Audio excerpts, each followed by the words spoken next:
in Aurangabad district of Maharashtra, India, under the umbrella of the World Heritage of Ajanta and Ellora at Nagasen Forest area in the revolutionary land of Milan College. First National Convention of Mool Nivasi Sabhyata Sangh has been organized on 26th and 27th October 2022, whose grand divinity is becoming an example and is going to establish history itself in the form of historical milestone. Distinguished artists from different states of the country shall join and participate with their voice and with their artistic civilization. You can feel the gravity of the program through this main gate entrance. This land, spread in hundreds of acres, belongs to People's Education Society, founded by Baba Saheb Dr. Bhimrao Ambedkar. On this historical land, this convention is going to happen. In this 2 days convention, there will be an inaugural session, cultural program, film festival, literature, melodious song, painting and arts, followed with unique performances from all over India. This convention shall be inaugurated by well-known film director M. Karunakumar. The central place of the venue will have a victory pillar representing the struggle of civilization. At this place, Rangoli, photo exhibition, traditional businesses and symbols related to the indigenous civilization will be displayed. This is an artistic forum where talented artists from different states will present their art, through which the mother tongue spoken by different states, knowledge of dance and tradition of each state will be known. This will help an important role in building brotherhood. Now we are moving towards the venue of film festival. As you are aware, this medium is the most effective and powerful medium of mass communication. In this film festival, documentaries, short films will be screened whose focal point will be in society and nation building. Any philosophy, doctrine can't be digested with empty stomach. Realizing this, food stalls have been arranged. These food stalls has characteristics of tasting the food from every nook and corner of the country. There will be no exaggeration in saying that music and art of medieval age of India was of golden era. This has been proved by Sant Kabir, Ravidas Maharaj, Guru Nanak Dev Ji and other saints from different parts of the country. Today also, it is of utmost importance. Considering its importance today and its historical background, different artistic and cultural programs has been organized. In these cultural programs, there will be rap songs, traditional songs, folk dances, literature, brainstorming discussions are organized which will help in bringing awareness among participants. The main objective of this national convention is to make aware all the indigenous people of the country about their glorious civilization, glorious tradition, glorious culture and rejuvenate and reinstate of their lost history. For this, we require your support and active participation is required. We believe that this Sabhyata will be rejuvenated Sabhyata of modern world.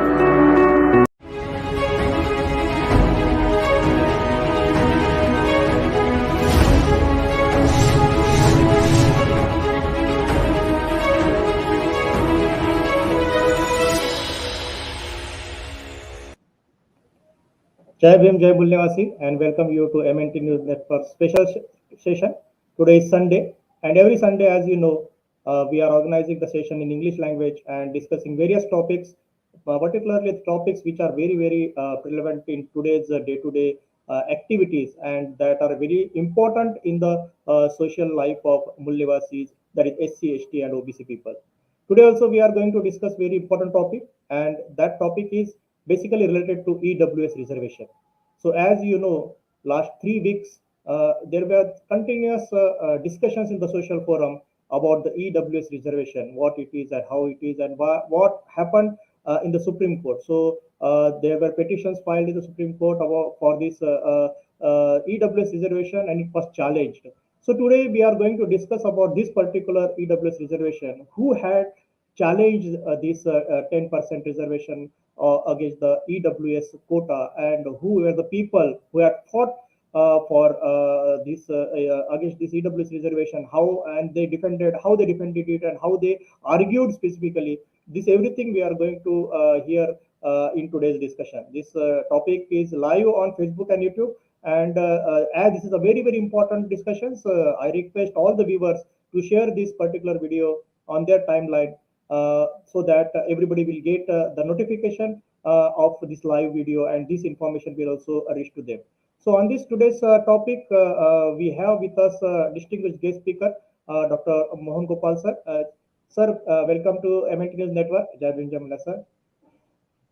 So, sir, as you were a direct person who was involved in this all the activities that has happened, and so we thought it better to hear from you about these EWS reservations, all what had happened in this particular cases, who filed the petitions, and there were arguments and counter arguments, and ultimately Supreme Court came to a decision, or they withheld this one till to the their final decision.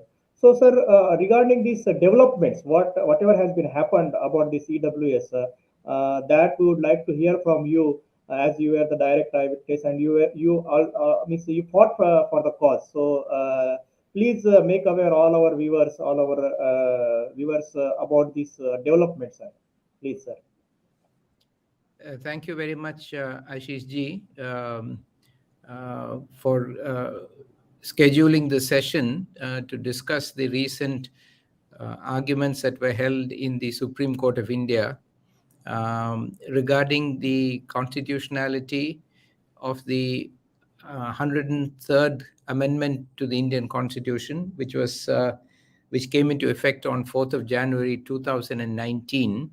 So almost over 3, but almost 4 years ago, providing reservations for economically weaker sections.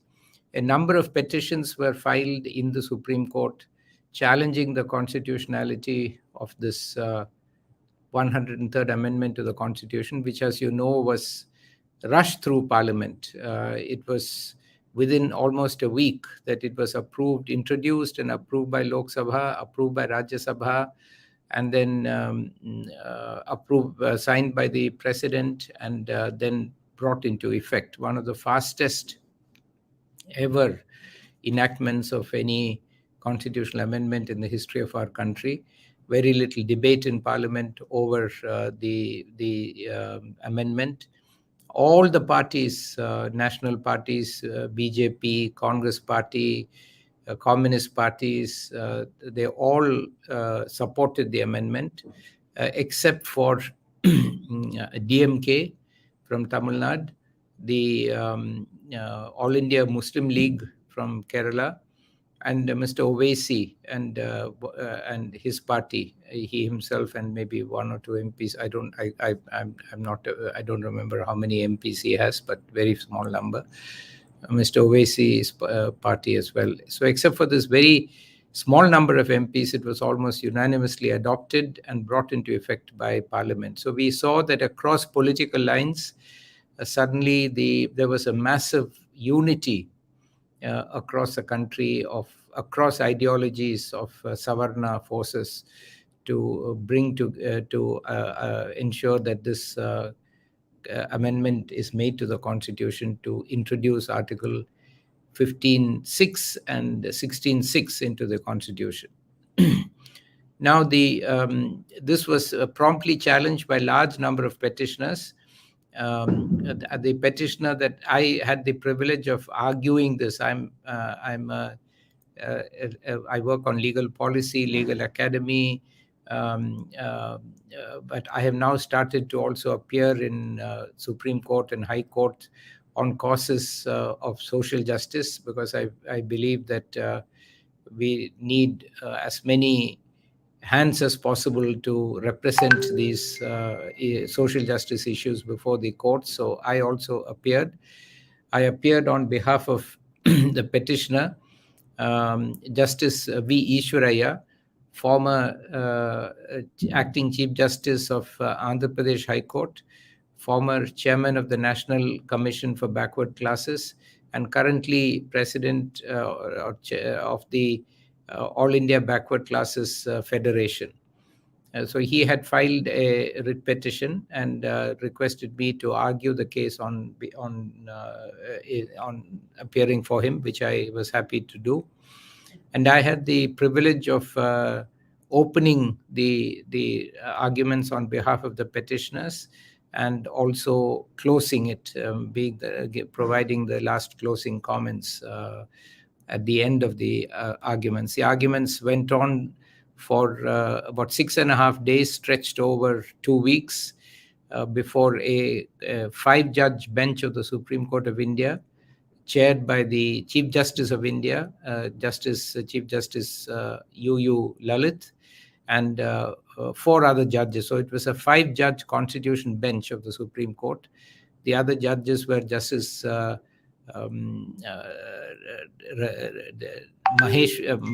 Maheshwari, Justice Ravindra Bhatt, Justice Bela Trivedi, and Justice Pardiwala. They were the other 4 judges. And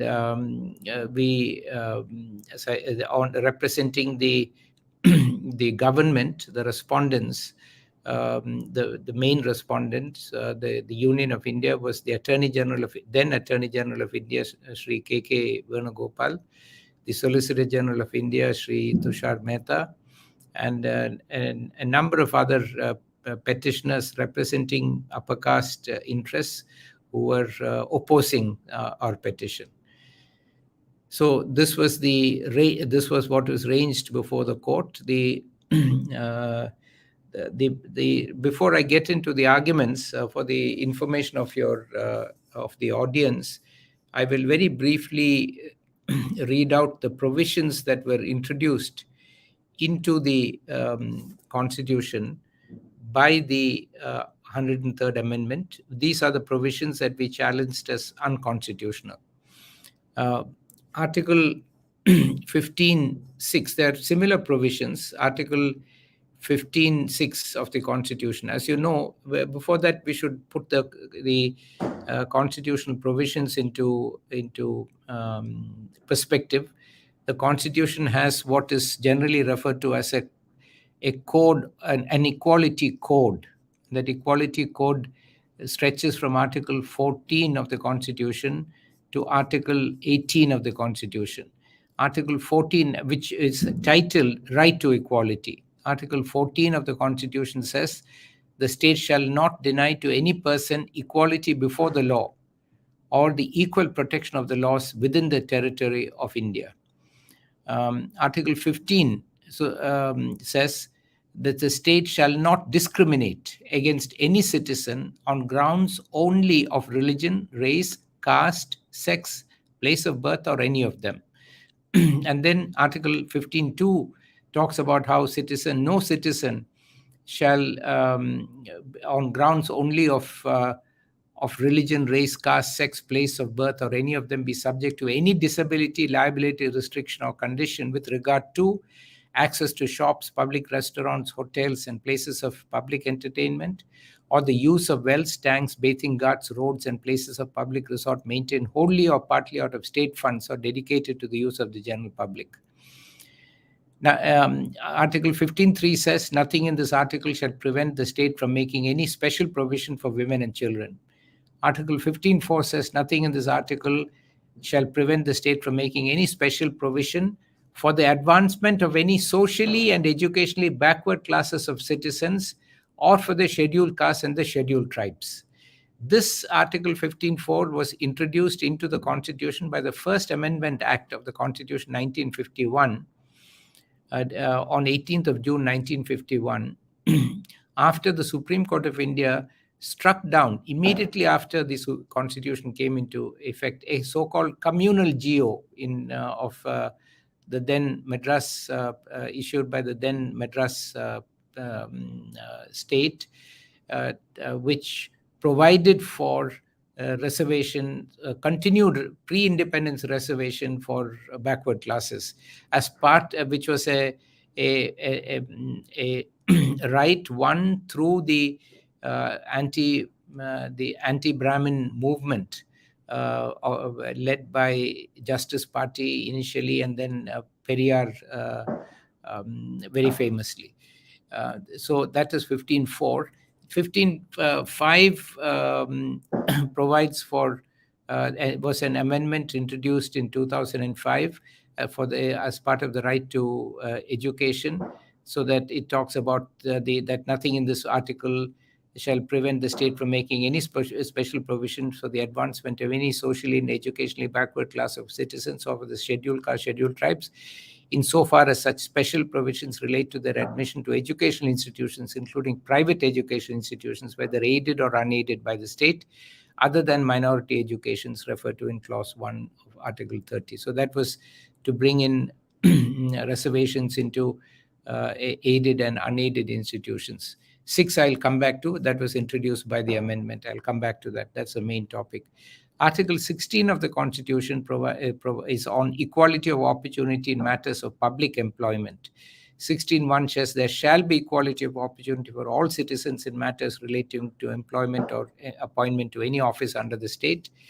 16.2 says no citizen shall, on grounds only of religion, race, caste, sex, descent, place of birth, residence, or any of them, be ineligible for or discriminated against in respect of any employment or office under the state. And there is Article 16.3, which I will not read through now, not so much relevant to our discussion. It talks about permitting requirements about residence and so on. 16.4 is very, very important, one of the most important provisions of the entire Constitution, put in the original Constitution directly by Dr. Babasaheb Ambedkar.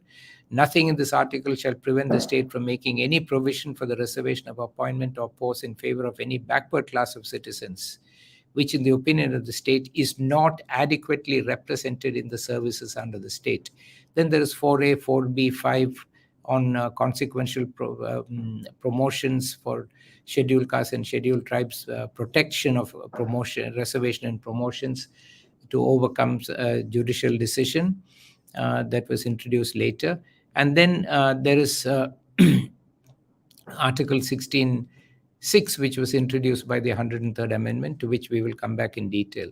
Article 17 is one of the most important and famous provisions of the Constitution of India.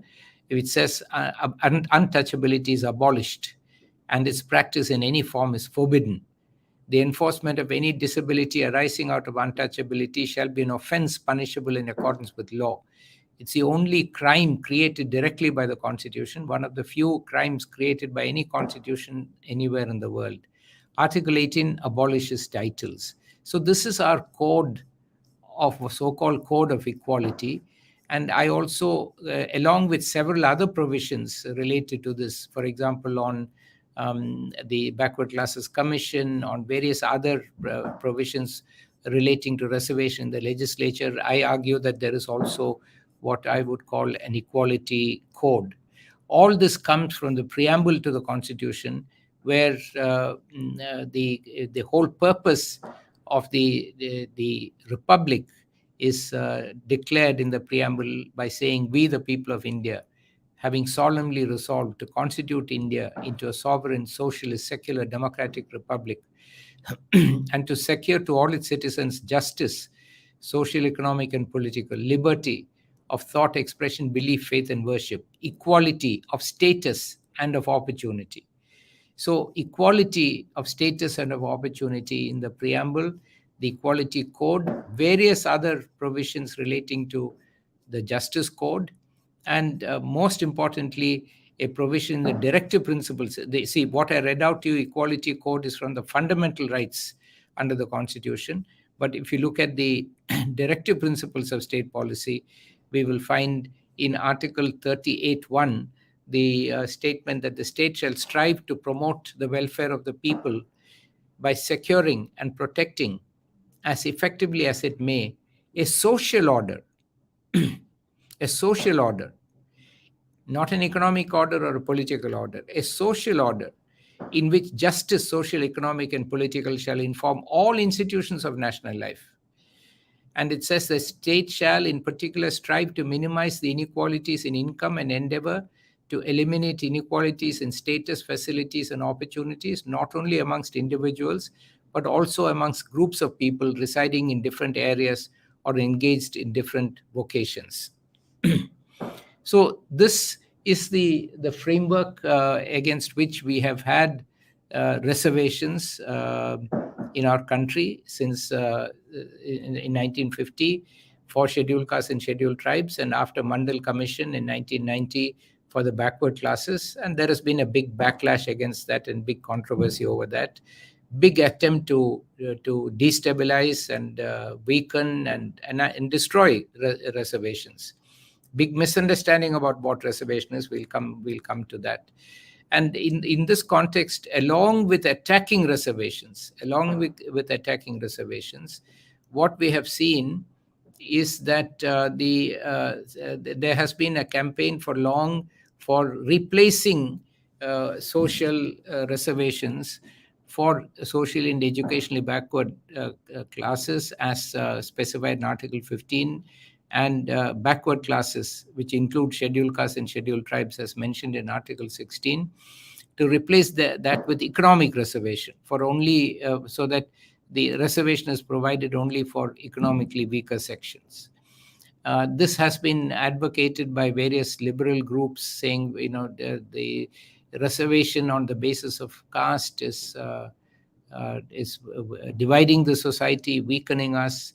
What we have under 16 and 15 are caste-based reservations, and they should all be, and people who are already, the benefits of caste-based reservations are not going to the genuine people, the poor people amongst the backward classes. They are being captured by the rich people. And so what we need to do is to ensure that all poor people get reservations.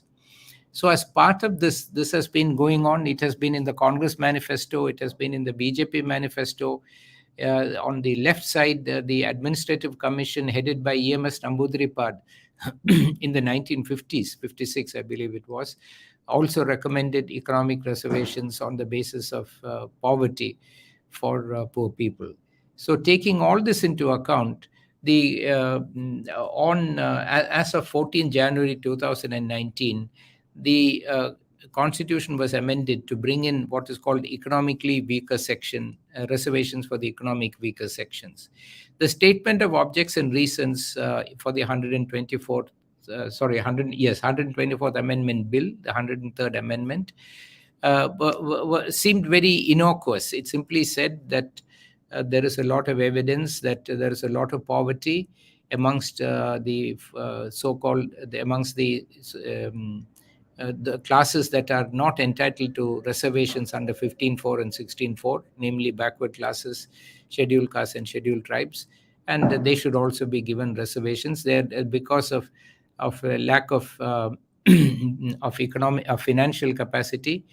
They are not able to access education and access employment opportunities, so they should also be given access to education and economic opportunity.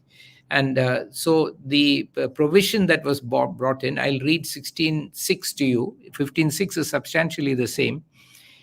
It says, it reads as follows. This is what was introduced into the Constitution in 2019 by the 103rd Amendment as EWS, Economically Weaker Sections Amendment, and was the subject matter of challenge in the case before the Supreme Court that I was referring to earlier. It reads as follows. It says, nothing in this article shall prevent the state from making any provision for for the reservation of appointments or posts in favor of any economically weaker sections of citizens other than the classes mentioned in Clause 4, in addition to the existing reservation and subject to a maximum of 10% of the posts in each category. Now, if you read this, it seems quite innocuous. It says, bring reservation for economically weaker sections of citizens other than classes mentioned in Clause 4, in addition to existing reservation and subject to a maximum of 10% for the posts in each category. But when you read so pursuant to this, the notifications were issued by again with lightning speed, by the central government, by the state governments, and in no time, regulations were issued and EWS reservations were put in place. When we saw these regulations, we realized that EWS does not actually stand for economically weaker section. When we saw these regulations, we realized the truth, that EWS means exclusively and wholly for Savarna. EWS, exclusively and wholly for Savarna. That is the real meaning of EWS. Why are we saying that? Because what they meant by saying that reservation shall be provided under Article 16.6 to those who accept, those who are other than the classes mentioned, in Clause 16.4 and 15.4, they were saying other than social and educationally backward classes, scheduled castes and scheduled tribes. So the rationale was that who are these people? Who is other than backward class? Who is other than scheduled castes? Who is other than scheduled tribes? It is of forward classes. So why did Parliament not simply say, nothing in this article shall prevent the state from making any provision for the reservation of appointments or posts in favor of any economically weaker sections or education seats in Article 15 in favor of economically weaker section among socially and educationally forward classes? Why didn't they say that?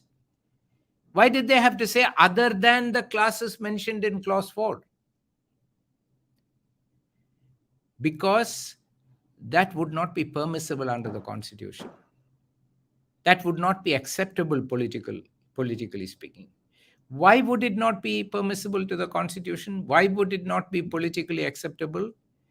Because it would be the first time that birth into a forward, socially and educationally forward class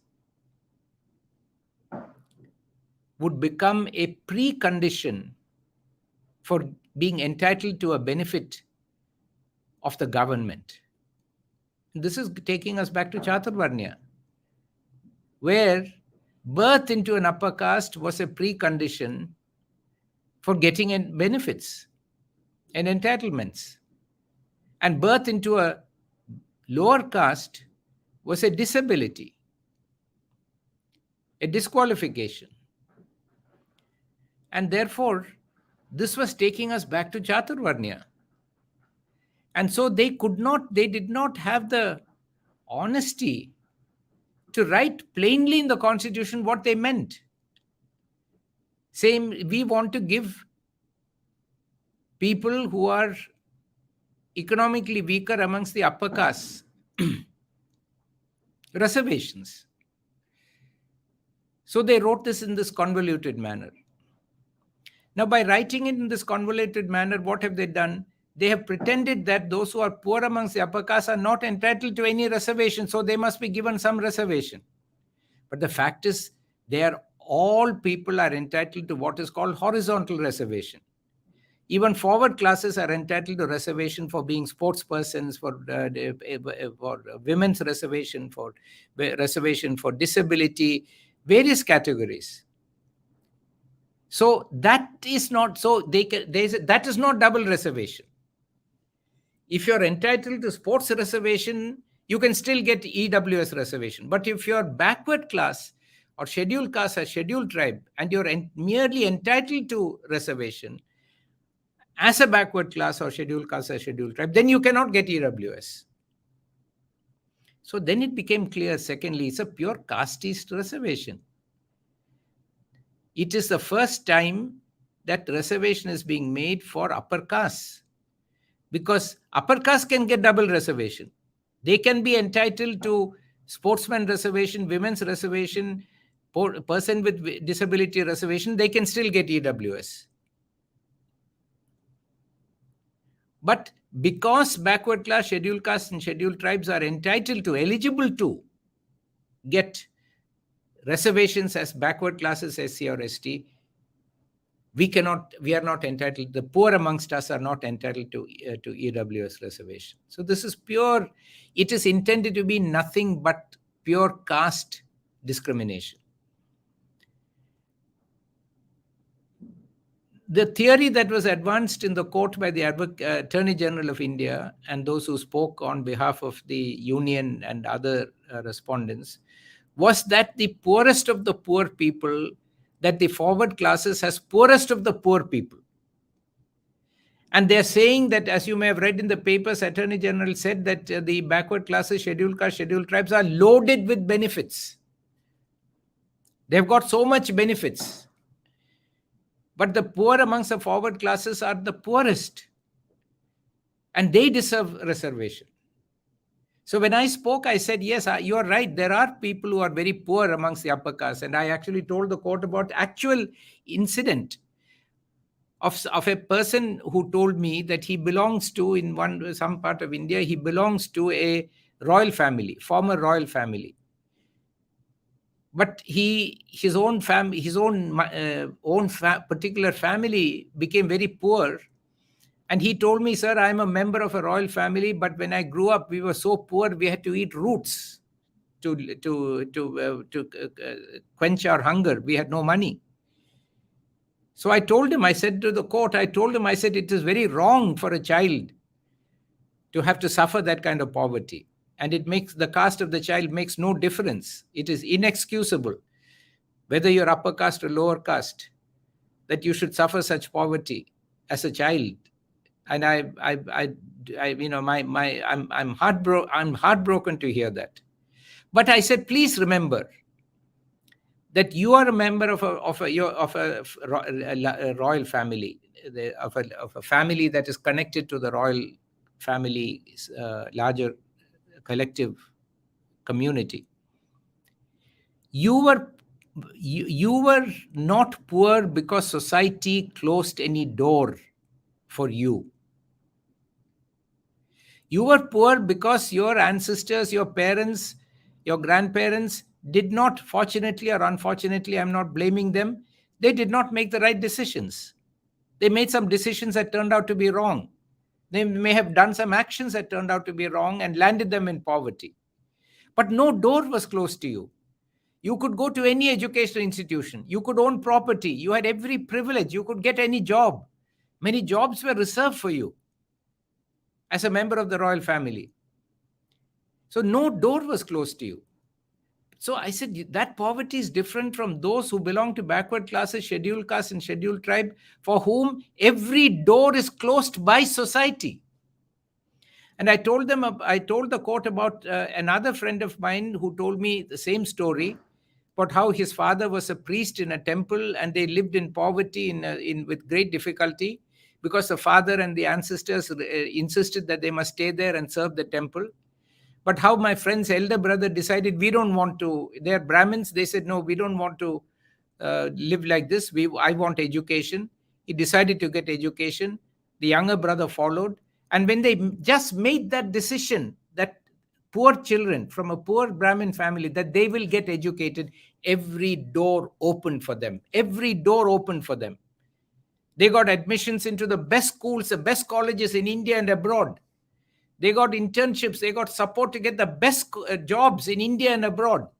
And both of them ended up in very high positions. So all they had to do was to decide that we want to be educated, we want a job, and all doors are open. The highway is open for them. They don't need reservations. They need financial assistance. They need scholarships. And there are many, many government programs that provide that. In fact, the kind of poverty they're talking about, financial incapacity, can come if you lose a bet, if you become an alcoholic, It can be resolved if you win a lottery or you get a bank loan. These are not structural. This is not structural poverty as a result of social discrimination. This is poverty because of economic circumstances, which can be solved and should be solved, and they should be provided assistance. But reservation is not the answer. Why? Because Dr. Ambedkar has made it very clear that reservation is not a program of poverty alleviation. It is not a program for financial improvement. It is not a program for providing food for those who are hungry. Reservation is a tool for representation of those who do not have adequate representation and have adequate voice in the legislature, in judiciary, and in executive. Why? Because Dr. Ambedkar realized that the main core problem in our country is that power of the Indian state in the judiciary, the executive, and the legislature is concentrated in the hands of a small group of communities. I was doing some research for another case that I'm arguing, challenging the rule that Shabarimala priests can only be Brahmins. I'm working on that. I just argued that 2 or 3 days ago in the Kerala High Court, and arguments will continue. We are challenging that rule. In that context, I looked at that they can only come from Malayali Brahmin community. Malayali Brahmin community come from 0.5% of the population of Kerala, according to the census of 1881. Today, it will be much smaller, 0.5%. So communities that represent 0.5%, 1%, 2% of the country are controlling all resources, all power, all privilege. The judiciary, the executive, the legislature are all directly or indirectly controlled by them. This is called an oligarchy. Oligos means few people. Oligarchy means ruled by a few people. When few people rule in an oligarchy, all laws and all policies of that country will be only to benefit them. There will never be a policy that will threaten their control. And the rest of the people will be in chaos, anarchy, and poverty all over the world, wherever there is oligarchy.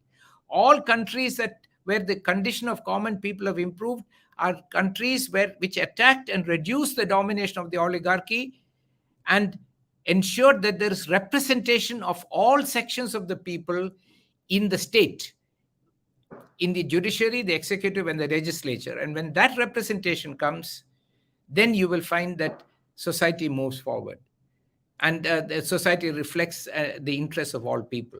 So the purpose of reservation is representation.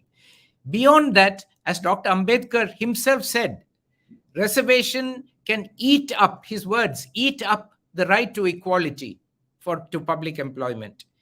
We have the right to equality. This entire equality code in the Constitution and Article 16, right to equality of public employment, of opportunity for public employment, only because of the struggle of the scheduled castes, scheduled tribes, and backward classes. It was not a gift to us from the oligarchy of the privileged dominant classes that have ruled this country for centuries. It was not a gift to us. It was a result of our struggle. It is our claim that we must have a right to equal opportunity for all of us. And so we do not want to destroy equality. We are the ones who won equality, and we are the ones who will fight to keep equality.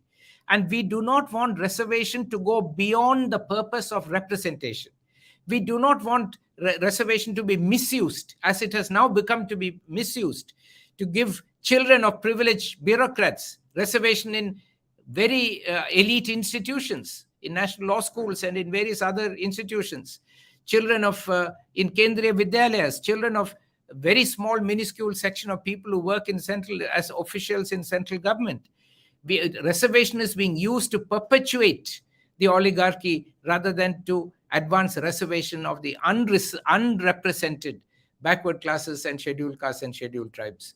So I argued very strongly in the court, first, that the court should not allow and cannot allow that for the first time in the history of this country, a constitution will contain a principle that you have to be a member of an upper caste in order to get reservation, to get a benefit from the state, on the ground only that is necessary to improve the welfare of the upper caste.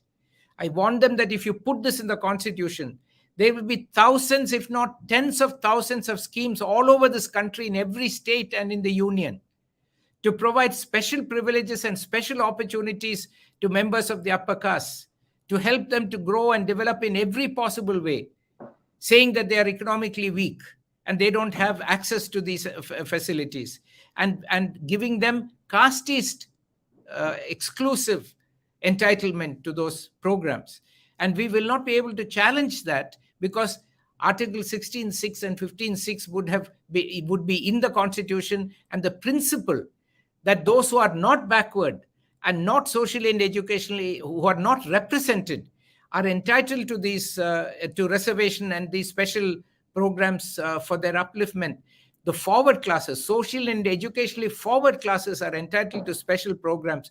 Once that principle is put in the Constitution, we will not be able to prevent or stop or question the proliferation of the kind of programs that prevailed before the Constitution, before the Republic, in Chaturvarnya India, where all these government programs were meant only to protect and preserve the oligarchy that rules us. So the first principle that we challenged in the court was that we will not accept, we cannot accept this basic structure. Remember, we are questioning the validity of a constitutional amendment, and there is only one ground on which we can question that the validity of a constitutional amendment, and that is it is against the basic structure of the Constitution. The basic structure is a set of undefined features that define and give the identity of the Constitution. So we said the Constitution's identity is, according to the Supreme Court itself, as an instrument, as a charter for social revolution, for bringing about a new social order in which justice, social, economic, and political shall inform all institutions of national life. Its identity is as a vehicle for social change to bring in equality.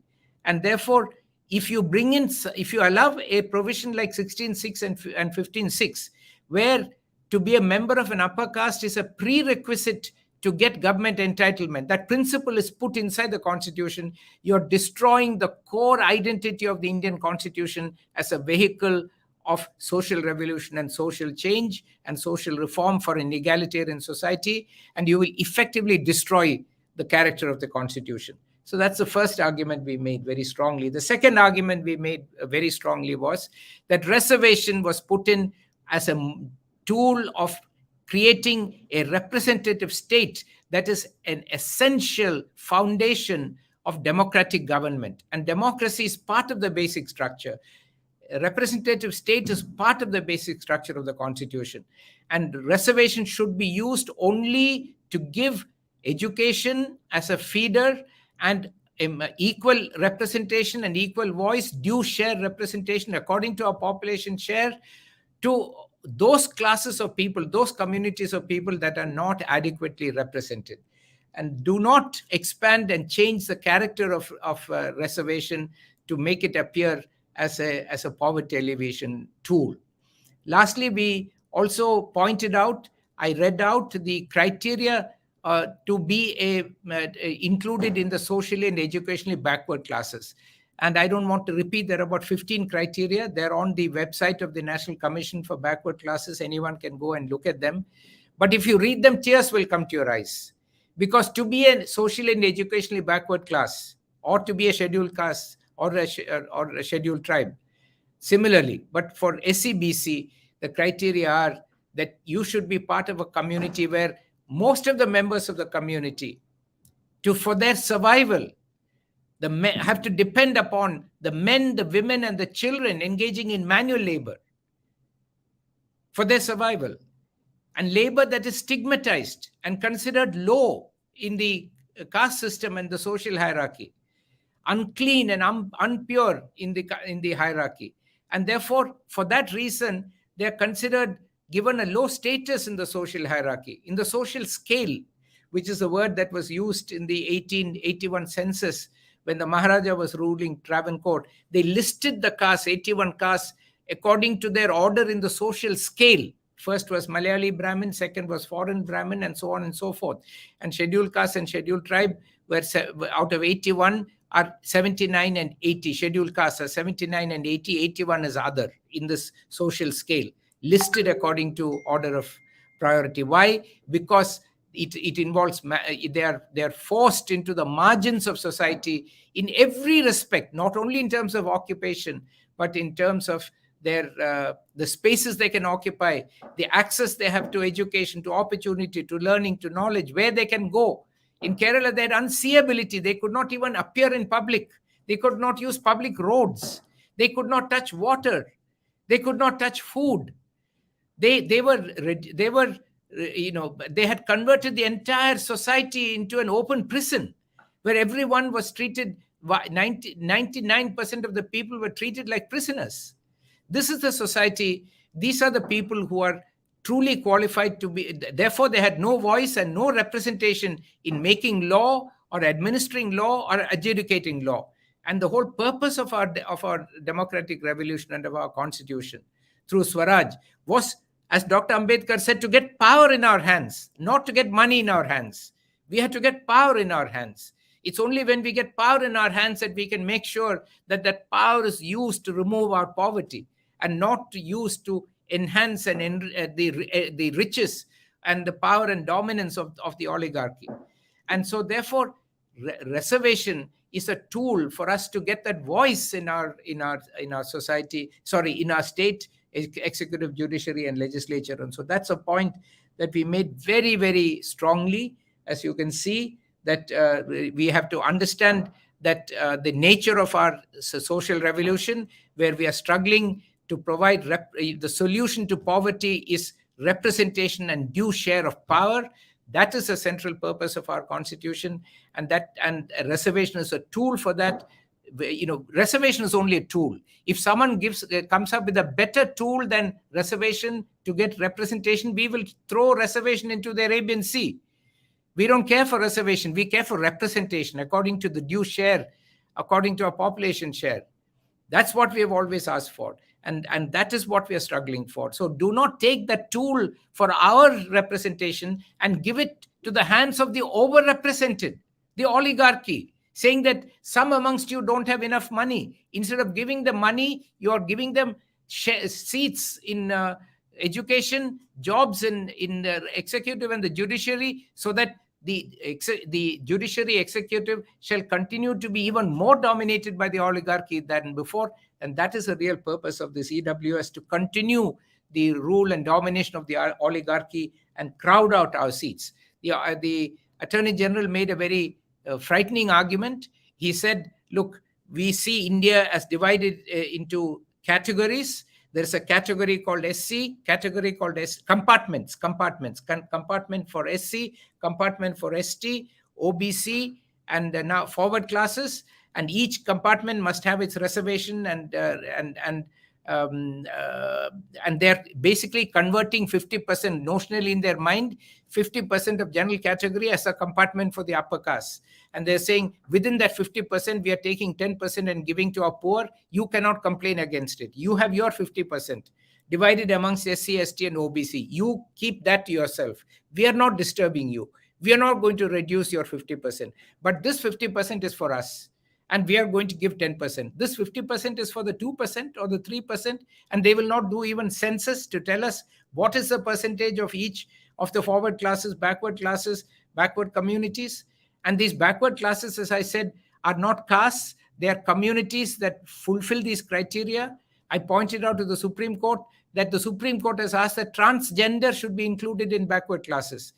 The National Backward Class Commission has asked that orphans, children without parents, should be included in backward classes. So we have within backward classes Brahmin communities, Vaishya communities. I presented this to the court. Kshatriya communities, Shudra communities who are marginalized and discriminated against. For example, Brahmins who handle death rituals, they are subject to discrimination. They are not given opportunity. We have not complained that they are included in backward classes. There are Brahmins in several states who are in the backward classes. None of us have complained. We say the backward class is a category that is uniting all marginalized and unrepresented, discriminated groups of India, irrespective of caste, religion, region, language, or any other criterion. If you are marginalized, if you are not represented, if you are discriminated against, come and join us. We will all unite in this country, and at the bottom of this country, through the backward classes, we will create a powerful force for uniting India from bottom up, and with the objective of ending discrimination, ending marginalization, ending exclusion, and building a representative state. This is our vision. So we said, we told the court, do not accept the vision of that presented by the Attorney General of dividing India into compartments and keeping us in our compartments. That was Chaturvarnya. They actually had these 4 compartments, the general category, the OBC category, SC category, ST category. It is really going back in their mind. They still cannot get rid of the Chaturvarnya 4 compartment categorization. Now, yes, caste is a backward class, but a class is not a caste. But people who are castes can see backward class only as a caste. Backward class is not a caste. A caste can be a member of a backward class. But as I said, any discriminated group, any marginalized group, any group that is not given representation and voice can apply and can be included in the backward class as a collective of marginalized people who will come together to build a better society as envisaged in our constitution. So these are the main issues that have come up. I'm glad to say that the bench was very open to our arguments. They listened very carefully. At no point did I feel that they had irritation or objection to any of the arguments that I made, which I made very strongly, or others made. There were other distinguished lawyers also who appeared on behalf of the petitioners. Dr. Chauhan appeared, Mr. Ravi Verma Kumar appeared, Mr. Wilson appeared. Then we had Mr. Sanjay Parikh, Mrs. Meenakshi Arora. A number of distinguished senior counsel argued very strongly, warning the country, not just the court, that maintaining, warning may not be the right word, drawing the attention of the court and the country to the concern that the inclusion of this casteist amendment, that you have to be a member of a socially and educationally forward class to get reservation or to get benefit, and you will get exclusive benefit from which other lower castes will be excluded, as they see it. This will destroy the fundamental nature of the constitution, and it will actually change the very course of constitutional development in our country into the future. Let me stop here, Ashish ji, and answer any questions that anyone might have. Yeah. Thank you very much, sir. Very well elaborated all the developments that have happened, and the way you had explained, and definitely our viewers can feel the gratitude the way you had fought in the Supreme Court also, because the intensity of your voice was very impressive and very positive inclinations can be seen from these all developments. So definitely the voice which was hidden for various days, so that came through all the petitioners, and they definitely had a strong backup for the arguments, and it was considered to the 5-judge bench. So definitely this was a very good development and very good with all the backups, all you judges has fought for this particular case, and very well explained. Basically, even our viewers, I think they came to know about all the development that has happened and what exactly this EWS is, and for whom this EWS has been planned so hurriedly and it was implemented so hurriedly, and still you had managed to take this as a challenge and place nicely the views of the marginalized people in front of the Supreme Court.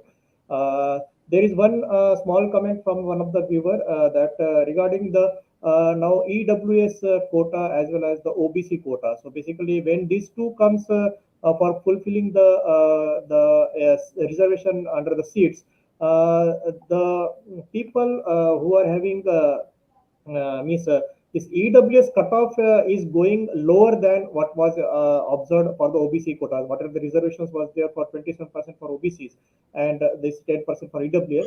So he's telling that he's coming to know that the EWS quota is going down than the OBC cutoff, which was earlier there in the implementation stages. So, from this point of view, to answer his views, what you would like to say, sir? Thank you for your your very kind comments, Ashish ji. On this question, what I think our friend is saying is that it is, if you with lower marks you can get EWS reservation, Correct. than if SC or ST person with a lower mark you can get EWS reservation. Naturally, because they're reserving 10% for a very small number of people. So and so naturally, even with, if you get barely pass marks, you can get it. Whereas for SC, you're taking 80% or 90% of the population and giving them 50%. So there is very large competition, and naturally the cutoff gets higher because the demand is much more. So yes, so the idea is to basically, the idea is to reserve 10% for the Savarnas in the executive and the judiciary, to ensure that whatever happens through our competition, our merit, our hard work, they're feeling that we are getting full our 50%, and we are also now the cutoff even for the general category is becoming lower than for OBC, SC, ST in some cases. So we are also getting into the general category, and we are insisting the general category is an open category where we have to have the right to compete, because it is created by us. Baba Saheb is the one who said 50% must be open category, don't reduce it, because he wanted to keep it open for us, for those who otherwise will not get opportunity.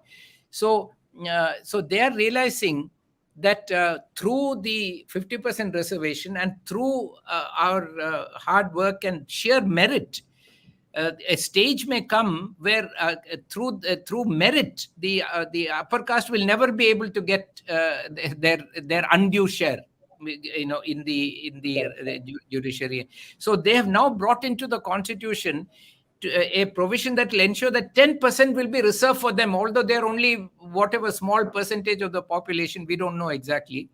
But as I said, the Nambudiri Brahmin, according to the 1881 census, was only 0.5% of the population of Kerala, Malayali Brahmin. And the non-Malayali Brahmin is 1.2% or something like that. So altogether around 2%. So they're keeping 10% for a very small number of people, so that they'll ensure that if the 10% are there in the executive and the judiciary, then they will manage things. And they will retain the control, and the oligarchy will be maintained. And they're also saying no reservation at the senior level. So they will ensure that their own people will get to the top levels. This other reservation will remain at the lower levels, and no social change will take place, and we will not have a democratic government where the top levels will represent all classes of people, which is the vision of the constitution.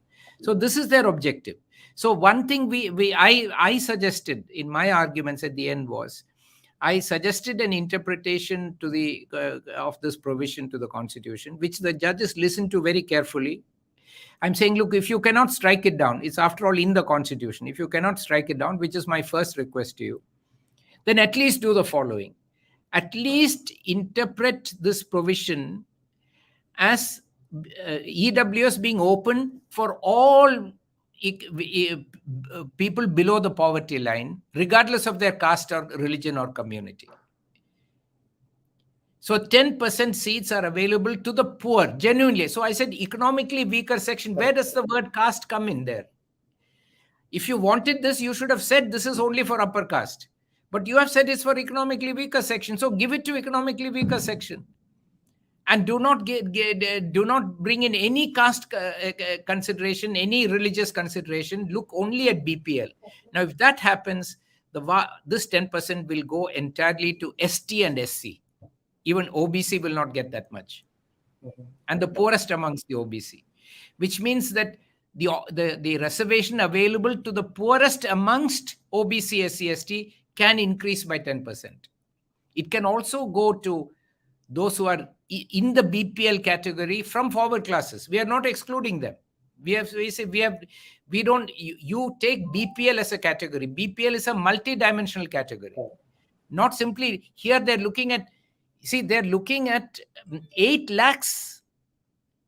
Up to 8 lakhs you're considered income, annual income you're considered, that is 66,000 rupees a month. Below that you're considered economically weaker section. And then there is some land and asset ownership criterion, which is also very generous. So in fact, one of the lawyers who argued on their behalf referred to economically weaker section as lower middle class, which is more honest. So you're preferring the lower middle class over the really poorest. But if there are members of forward classes who are genuinely BPL, genuinely poor, meet the 10 criteria or whatever criteria for BPL, which includes also the type of your house, the type of your dwelling, the location of the dwelling, not only income, but looks at multi-dimensional poverty.